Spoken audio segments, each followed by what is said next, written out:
கோச்சிக்காத. இவங்கெல்லாம் மாநாடு போடுறாங்க அப்படின்னா ஒரு மாதத்துக்கு முன்னாடியே பிளான் போட்டு அப்படியே மக்கள் அத்தனை பேர் வர்ற மாதிரி அவ்வளோ இடத்த மக்கள் எல்லோரும் இருக்கிற மாதிரி அவ்வளோ பெரிய இடத்த ஃபிக்ஸ் பண்ணி கொடுக்குறாங்க பர்மிஷனு.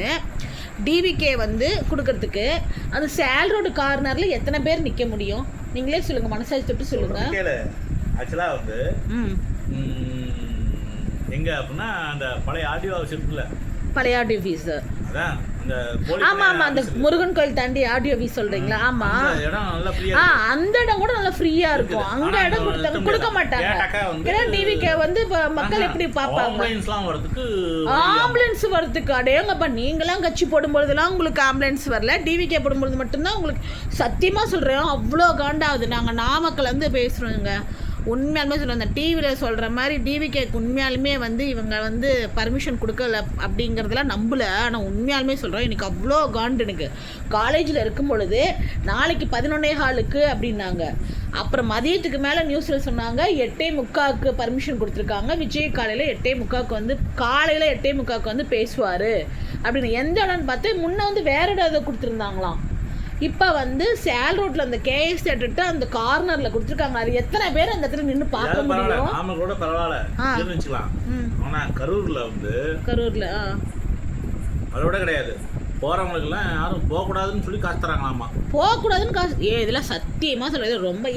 உனக்கு என்னதான் பிரச்சனை? நீங்கள் டிஎம்கேவும் ஏடிஎம்கேவுமே தான் மாறி மாறி ஜெயிக்கணும் அப்படின்னா அப்படி எதுக்கு ஓட்டு, எதுக்கு எலெக்ஷனு? நீங்களே ஜெயிச்சிக்க வேண்டியதுன்னு அப்படி எதுக்கு போய் எலெக்ஷன் ஒன்று வைக்கிறீங்க? இல்லப்பா, சேல் ரோட்ல இந்த பக்கம் சேல் ரோடு, ரைட் சைடு போனீங்கன்னா திருச்செங்கோட்டு ரோடு, லெஃப்ட் சைடு போனீங்கன்னா பஸ் ஸ்டாண்டு. அந்த சென்ட்ரல் கார்னர்ல அந்த ரோட்ல எப்படி மக்கள் வந்து நின்று விஜய் பேசுறத கேட்பாங்க?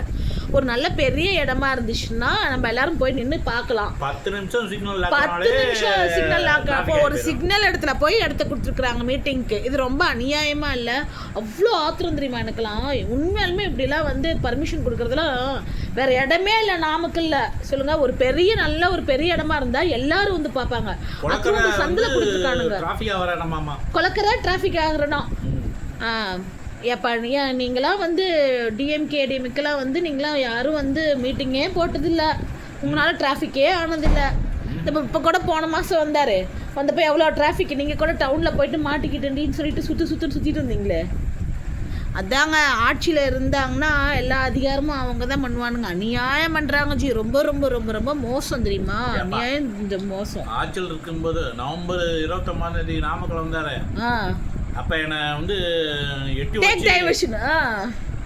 கட்சியில் கட்சி வண்டி கிராஸ் ஆகும்போது உயிருக்கு போராடி தப்பிச்சதே பெரிய விஷயம்.